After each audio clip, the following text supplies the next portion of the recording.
stay relaxed. They have a cute dog over there.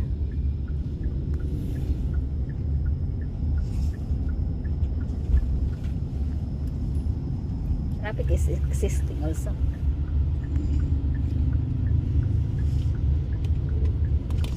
I don't know why did we need to have that room. I can stay here. But so far, so good. The surrounding, like, it's clean.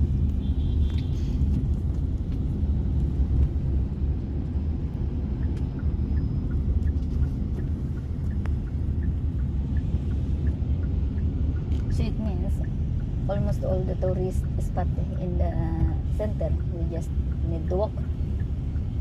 600 meters is maximum distance to something To see. most likely we will find a taxi on some island, I guess. I noticed it's a lot of grab. Yeah, that's easy. At least Grab doesn't further. Yeah. You just need to be careful about the color of the money. Yeah. Because we don't know yet. We're not so familiar. But I just noticed one thing I noticed kanina when she gave me change. Blue one is 20.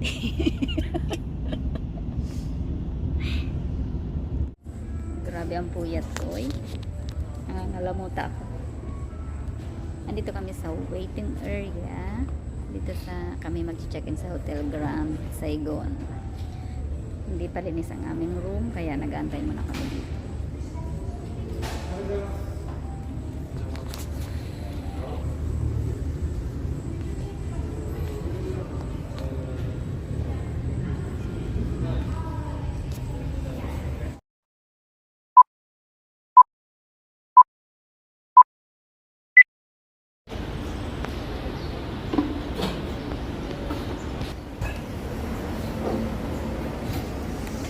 Sir, Andun ang Sir. likod ang hotel namin.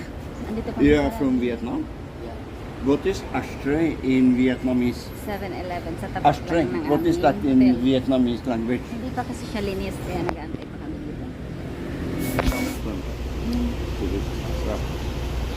Ang baba ng upuan nila. Kala mo pang bata, eh. Ayan lang ang 7-Eleven.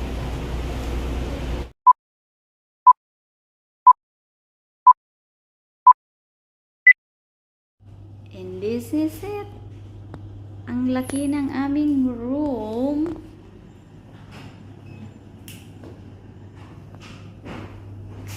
Naka-open na lahat ng ilaw, binuksan na ni Kuya. Ito ang aming CR. Oh, ang lakas ng tubig, ah.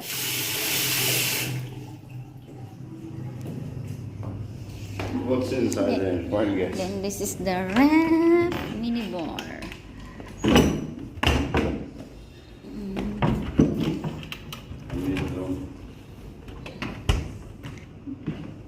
Oh, they even have one wine in here.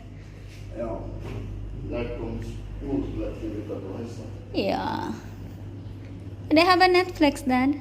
The box for the Netflix. Ito pa, another CR. May bathtub. Yung isa ay walang bathtub. Ito meron.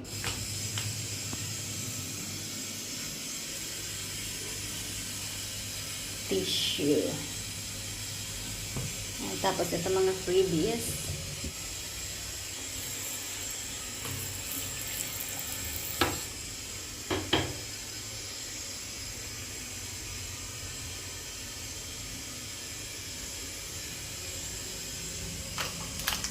Sabon. Iuwi natin to. Joke lang. Toothbrush, toothpaste, shower gel.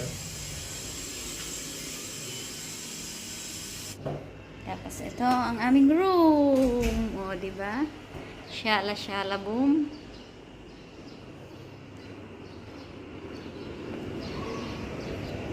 So, ang aming window.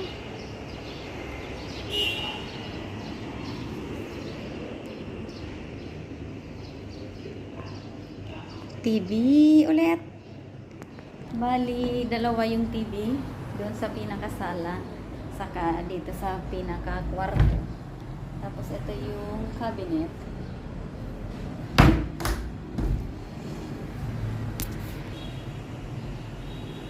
plancha, hair dryer,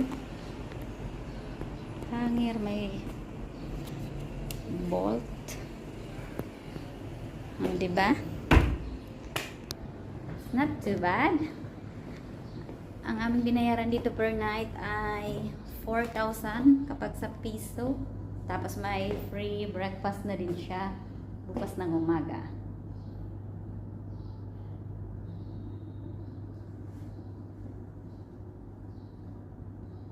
May fruits. Fresh. Fridge na to. Kapag aming ginalaw ay aming babayaran. Pero ito ay free. Parang ito gusto ko. Iinumin siguro namin to bukas.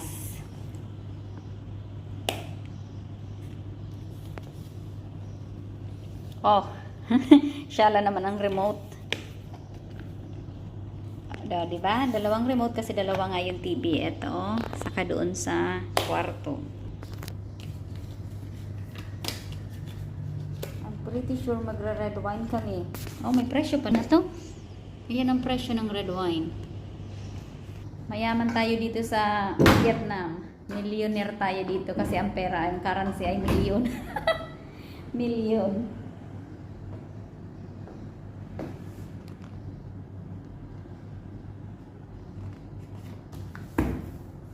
Cute naman ito. Lagayan ng laundry o basurahan.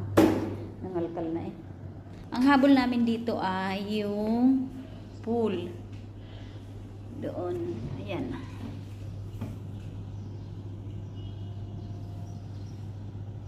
Diba? Paglabas mo ng pinto, may pool na kaagad dyan sa baba. Pero bababa ka pa.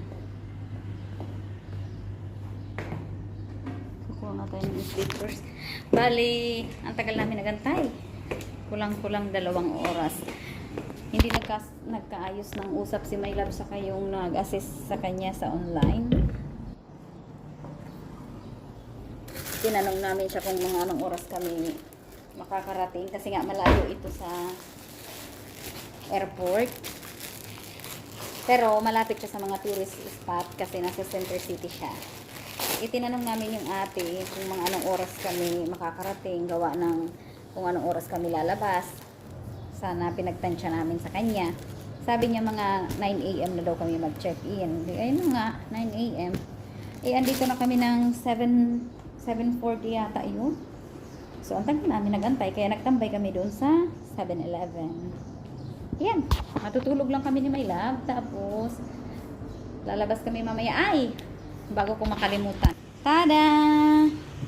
Sira ang gulong ng aming ayan, nasira.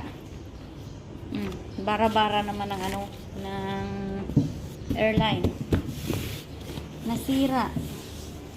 Saka dito may basag din. Ayan. Hindi na namin i-repair kasi wala na rin naman. Bibili kami mamaya sa Saigon Market. Ba yun? Sabi nung nag-assist sa amin kanina, matutulog lang kami tapos ayun na. Lalabas kami mamaya. Wala kaming ibang plano today. Anyway, week naman kami mag-stay dito kaya hindi kami nagmamadali kung saan kami pupunta. Ngayon ay mag-relax lamang kami, tutulog, tapos manood ng Netflix, magpalamig, lalabas kami mamaya para sa lunch or baka hapon na nga siguro. Kasi kumain na rin naman ako ng light sa 7-Eleven kanina. Nag-ice cream pa ako, tapos ngayon, ito pala. Oh, tada! Nakalimutan ko. May binili pa ako dito na na strawberry. Mura dito ng kaunti kasi nakita ko to sa Shopwise ay halagang 700 something. Dito ay kapag sa peso umabot lang siya ng 400 440. Here is my lunch. Pizza tsaka spaghetti. Tapos ito, ano naman ito? Kind of sausawan. Ketchup yata. Tulog ang aking asawa, kaya ako lang ang kakain. hindi pa ako nakakatulog. Yung asawa ko ay tulog na, eh inaabot ako ng gutom, kaya nagpa-room service lang ako. 2 hours later. Hi! Welcome back! Hindi pa ako nakapagbihis, pero nakatulog na ako ng 2 oras. Sa labas ay maliwanag pa, napansin nyo, pero 5:30 na ng hapon. Pasko na nga ako. Andito ako sa living room. Ito nga pala yung fruits kanina na sabi kong fresh. 4 na klase. Hindi ko alam kung complementary ba to o kapag kinain mo, babayaran mo. Ewan, hindi ko alam. Sabi ko sa asawa ko ay itanong niya mamaya paglabas namin. Sinarado ko yung pinto papuntang kwarto kasi si My Love ay tulog andun sa loob ng kwarto. Ako ay andito sa living room dahil hindi na ako inaantok. Sabi ko ay ipagpapatuloy ko yung aking vlog. Dahil may kikwento pa ako bago ko i-close ang aking vlog for today. Bali, first time namin dito sa Vietnam. Tapos, nakaka-culture, ano ba yung tawag yan? Culture shock. Yung kanilang pera dahil ang dami-daming 0-0 as in. Nakakalito siya lalo na kapag ganitong mga first timer. Gawa ng yung ano nila, currency, ang daming 0-0, 500,000, 100,000, ganun, 200,000, ganun. Ang pinakamababa nila ay 1,000 sa pera nila, 1,000 dong. Tapos kapag ayun ay pinalit mo, parang nasa 200 lang yata yun kapag sa peso, ganun. Basta nakakalito, kaya kailangan mo mag-check ng phone mo, or kaya kapag nasa labas ka, nagbayad ka, kailangan mong bilangin ng maigi kasi halos pare-pareho ang mga itsura ng pera. Saglit kukunin ko. Bali, ganito yung mga pera nila, para siyang play money. Nakakatuwa. Ayan, ganyan, dami-daming 0-0. 500,000, ayan, 100,000. Tapos, ayan, 200. Ganyan ang mga pera nila. Wala na akong, ayan lang, ito 50. Wala na akong mga 1,000 tsaka 20, tsaka 5, ganun. Naubos na kasi pag nagpa-deliver ako ng pagkain, nagbigay ako ng tip. Bukod pa doon sa charge nila na delivery room, syempre, inahatid. Kaya nakakaya naman, magbibigay ka ng tip. Kaya mamaya, sabi ko sa asawa ko, pag lumabas kami ng gabi, magpapapalit kami or kaya magpapachange kami ng mga 20, ganon, 20 dong, tapos 50, ganon. Kasi yung 20 dong parang pumapatak ng 46 to 50 pesos kapag pesos, ganon. Bali, nag-withdraw kami ngayon ay milyones. 10 million. Hindi ko alam kung ilang araw namin yun, 2, 3, ganon, depende. Pero hindi pa yun ang aming budget. Kasi hindi lang talaga kami magkuha ng lahatan. Kasi ang hirap naman kapag lumabas ka tapos iwanan mo yung gamit mo, di ba? Hindi mo alam. So, kapag kulang, mag-withdraw. Anyway, sa baba nitong hotel namin ay meron naman na bangko. Nakakatuwa dito kasi halos pag-ikot mo ay konting walking distance lang yung mga tourist spot na mapupuntahan mo. Tapos, kumpleto din siya. May simbahan, may bangko, may mga 7-Eleven, mga cafe. Tapos yung parang mga street food na kagaya sa atin, yung nagtitinda ng mga quick-quick, ganun. Meron din sila dyan sa, pag umikot kami mamaya. Kanina nadaanan na namin pero hindi pa ako mag-vlog-vlog kasi nga palubat din yung aking phone. Tapos wala, syempre bagong dating kami, puyat ba? Kailangan munang matulog, ganun. Gawa ng tambay namin sa Naiya kagabi ay ang tagal. Halos 5 oras mahigit kasi may mga inayos pa kaming papeles na mag-asawa. Yung papeles pala ng asawa ko. Pero okay naman lahat.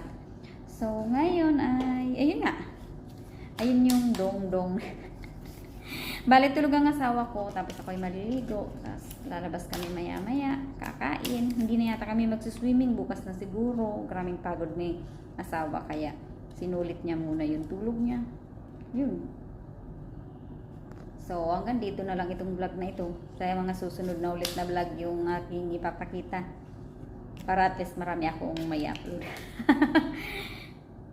Bye-bye!